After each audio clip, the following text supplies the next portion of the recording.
Okay, let's just get this out of the way. You talk to yourself out loud, in public, sometimes silently, sometimes like your brain is a bad roommate who keeps interrupting Netflix.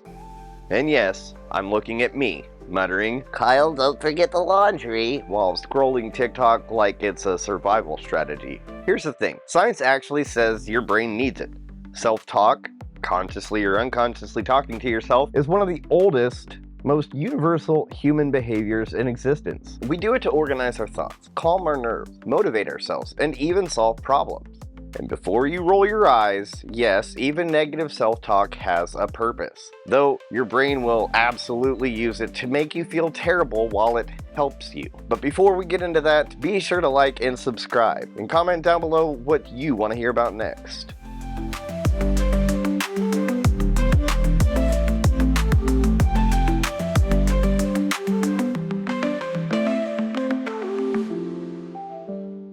Humans talking to themselves isn't a sign of insanity. It's evolution, baby. Think about it. The ability to externalize your thoughts is basically a cognitive cheat code. Psychologists say self-talk helps us organize thoughts, make decisions, and manage emotions. It's like carrying a tiny personal assistant in your head, except it's judgmental and occasionally passive-aggressive. Take problem solving. Ever muttered aloud, "Okay, if I go left, then right," while assembling IKEA furniture or arguing with Excel? That's your brain using self-talk to untangle complexity. Studies show talking aloud during difficult tasks improves focus, learning, and memory, especially in kids, but also in adults when life throws you a curveball. So if you've ever verbally coached yourself through a confusing email or a board game, congratulations. Science says you're doing it right. Emotional regulation is another reason.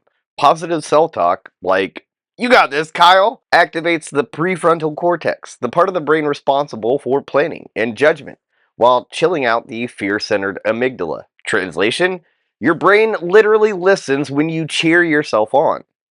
Negative self-talk? Yeah, it also triggers the amygdala, just in a slightly sadistic, anxiety-inducing way. So yes, your brain is a little cruel sometimes, but it is trying to help. And motivation? Motivation. Using your own name in pep talks or speaking in the third person can actually improve emotional control and performance under pressure. Saying, "Kyle, you can do this," works better than "I can do this," because your brain suddenly thinks someone else is rooting for you. It's like having a hype man who doesn't eat your snacks or judge your life choices. Finally, self-talk helps with memory and focus. Rehearsing steps out loud, even silently, makes you less likely to screw up, forget tasks, or make catastrophic decisions like microwaving metal or replying to a text you'll regret. Basically, your brain is running a full-on QA process of your life. Sometimes loudly, sometimes quietly, but always judgmentally. So the next time you hear yourself talking to yourself, just remember, that weird habit isn't crazy. It's one of the most effective, research-backed ways humans process the world, manage stress, and survive life. You're not talking to yourself because you lost it. You're talking to yourself because your brain is a slightly over-caffeinated genius. Self-talk isn't a one-size-fits-all. Researchers break it down into at least 4 types, and understanding each one is key if you want to stop looking like a weirdo muttering to yourself in your car. Or, embrace it fully because science says it's good for you. Number 1, inner dialogue, or silent dialogue. This is the one most people think about. Your thoughts. Did I leave the stove on? What was I supposed to say in that meeting? It's mostly subconscious, running in the background like a Spotify playlist you don't remember starting. Inner dialogue helps you process ideas before they become catastrophic mistakes. Like texting your ex at 2 a.m. or sending your boss an email that just says, "Help." Number 2, overt self-talk, or out loud speak. Ever talk to yourself in the mirror, the car, or the grocery store aisle? That's overt self-talk. People might stare, but science doesn't care. Studies show it helps with focus, problem solving, and emotional regulation. Talking aloud reinforces planning pathways in your brain, improves memory, and keeps you from completely imploding when life throws chaos at you. Like When your Wi-Fi dies mid-Zoom call and you have to explain why your cat is now famous on TikTok. Number 3. Interrogative self-talk. This one is basically asking yourself questions. Did I lock the door? Should I reply to that email now or wait? It's your brain's way of self-checking and rehearsing consequences.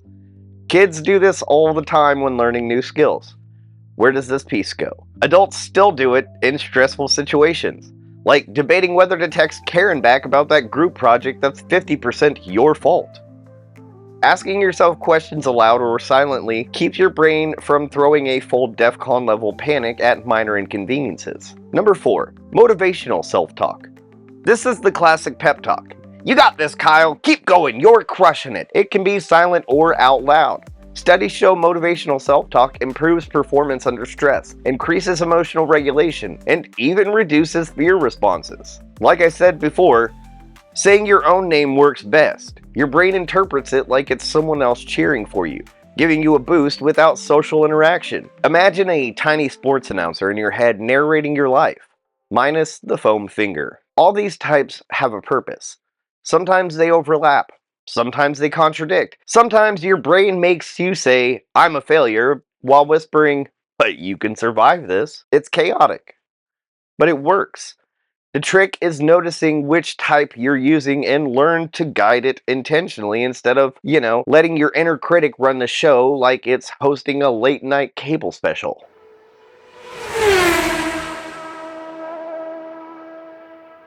Here's the truth. Self-talk can be your best friend or your brain's version of a horror movie director.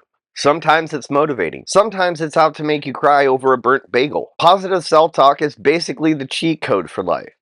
It's tied to better stress management, increased confidence, improved coping skills, and even physical health benefits like a healthier heart and a longer life. Think of it as mental yoga. Cheap, effective, and nobody's judging your downward-facing dog. Saying things like, Kyle, you got this, or you can figure this out, actually changes brain activity. The prefrontal cortex lights up, helping you plan, judge, and navigate challenges, while the amygdala chills the fuck out. Science literally says your brain performs better when you root for yourself. Negative self-talk, on the other hand, is like hiring a sadistic personal trainer who screams at you while making you lift metaphorical dumbbells made of your insecurities. Excessive negative self-talk is linked to low self-esteem, anxiety, and depression. It can physically stress your body too, increasing cortisol levels and your heart rate, making you feel like you just ran a marathon in your own head. Awareness is the key. Catch your inner monologue before it drags you into a spiral. If your brain says, you're terrible at this, you can flip it to, I haven't figured it out yet, but I will. Instead of letting your thoughts run like a tiny Netflix horror series, narrate your own plot twists. Humor is your secret weapon here. Sarcastically narrating your brain's antics. Ha, Kyle, sure, just spill coffee on your shirt right now before the Zoom call. Brilliant move. Reduces stress and reminds you that life is absurd, and that's okay. Positive self-talk also helps you focus. Rehearsing steps out loud, even silently, improves memory and performance. Kids do it all the time when learning a new skill, and adults still use it in high-pressure moments. Whether it's giving a presentation or figuring out how to defuse a situation after texting the wrong ex. Finally, self-talk can combat loneliness. Talking aloud, even to no one in particular, can create a sense of companionship and emotional support. It's like having a tiny, judgment-free therapist in your brain, without the $200 session fee or the awkward small talk. So the next time you find yourself muttering, whispering, or yelling at your own brain, remember, it's not crazy. It's research-backed survival behavior. So here's the takeaway. Talking to yourself is not weird. It's not lazy, and it's definitely not a red flag. It's one of the smartest, most natural ways humans process thoughts, manage emotions, solve problems, and survive the chaos of life. Positive self-talk can make you calmer, more focused, and even healthier. Negative self-talk? Yeah, it sucks, but noticing it lets you refrain it before it ruins your day. And the best part? You can mix humor, sarcasm, and mindfulness to turn your inner monologue into a real life coach. Instead of a nightmare roommate, it sometimes is. So the next time you catch yourself whispering, muttering, or yelling at your brain, stop judging. You're not crazy. You're human. You're literally doing what our species has been doing for thousands of years to survive, thrive, and occasionally laugh at how ridiculous life is. Until next time, do you, but do it with love and affection. I'm Kyle Fields. Take care.